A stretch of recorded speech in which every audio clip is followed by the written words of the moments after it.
Civics, Syntax, and Shenanigans. What would happen if Trump rally attendees took the U.S. citizenship test? Imagine this. A bustling Trump rally, red MAGA, hats dotting the crowd like an overzealous Valentine's Day parade. The air is thick with chants of USA, USA, and somewhere in the sea of patriotic fervor, a mysterious figure emerges, clipboard in hand, armed with the ultimate weapon, the U.S. Citizenship, Civics, and English test. Cue dramatic music. Now, before we dive into this hypothetical hilarity, let's set the stage. The Civics test is a requirement for immigrants seeking U.S. citizenship. It covers basic American history, government structure, and, yes, even a dash of geography. Oh, and there's an English test too, just to ensure new citizens can conjugate verbs while pledging allegiance. But what if, in a twist worthy of a reality show crossover, we handed these same tests to attendees at a Trump rally? Would they rise to the occasion, fueled by national pride and Fox News talking points? Or would the results make a middle school social studies teacher weep into their copy of the Constitution? Let the games begin. Round 1. Basic Civics. Wait, we have 3 branches? The first question is, what are the 3 branches of the U.S. government?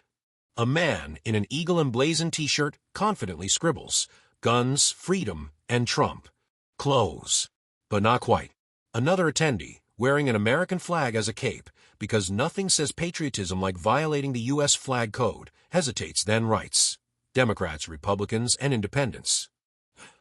The old parties are the government misconception. Classic. For those playing along at home, the correct answer is legislative, executive, and judicial. But why let facts get in the way of a good rally? Round 2. History, 1776 or 7-11. Next up, what year was the Declaration of Independence signed? One enthusiastic participant writes, 1776, baby, with a triumphant fist pump. Finally, a glimmer of hope. Until we notice the follow-up. That's when George Washington discovered America and defeated the Nazis at the Alamo. So close, yet historically horrifying. Another contestant, chewing on a suspiciously large piece of jerky, confidently answers, 1492. Duh. That's when Columbus invented freedom. Columbus would be flattered and deeply confused. Round 3. Geography. Where in the world is Iowa? The civics test doesn't dive deep into geography, but it asks simple things like, name one U.S. state that borders Canada. A young man with mirrored sunglasses under his trucker hat pens, Alaska, maybe? But that's not a real state. It's like an island or something. Meanwhile, someone else proudly writes, Texas. Because Texas borders everything. Geographers everywhere simultaneously facepalm. Round 4. English proficiency. Grammar? I hardly know her. The English portion evaluates reading, writing, and speaking skills. Immigrants must read sentences like, what is the capital of the United States? And write simple responses.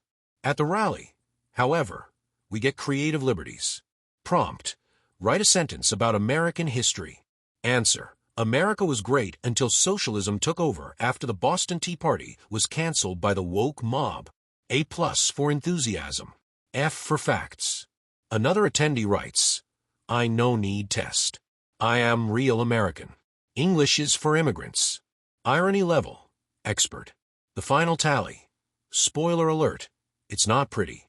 After collecting the tests, the results are in. And they're about as encouraging as a flat tire on a road trip. Many failed to identify basic constitutional principles. Some thought the First Amendment was the right to own as many guns as you want, and others believed the Civil War was fought over tax policies and regional disagreements, because why acknowledge slavery when you can rewrite history? But why does this matter? This snark isn't just for laughs, though, let's be honest, it's pretty entertaining. It highlights a bigger issue, the double standard in how we measure Americanness. Immigrants must pass rigorous tests to prove they belong. But many born and bred citizens might struggle with the same questions. Patriotism isn't just about waving flags and chanting slogans. It's about understanding the country you claim to love. Imagine if civic knowledge were a prerequisite for voting. The line at the polls would be shorter than the list of people who think Kamilshan was just a catchy musical. The takeaway: civics for all. Instead of using civics tests as gatekeeping tools, what if we made civic education a lifelong requirement? Regular refresher courses, mandatory for everyone. Picture it: adults debating the nuances of the Federalist Papers over coffee instead of conspiracy theories on Facebook. Wouldn't that be something? Until then, maybe we should be a little less quick to judge immigrants for their test-taking abilities. After all, they might just know more about America than the guy wearing a "No More Tyranny" shirt while misunderstanding the entire Bill of Rights. Class dismissed.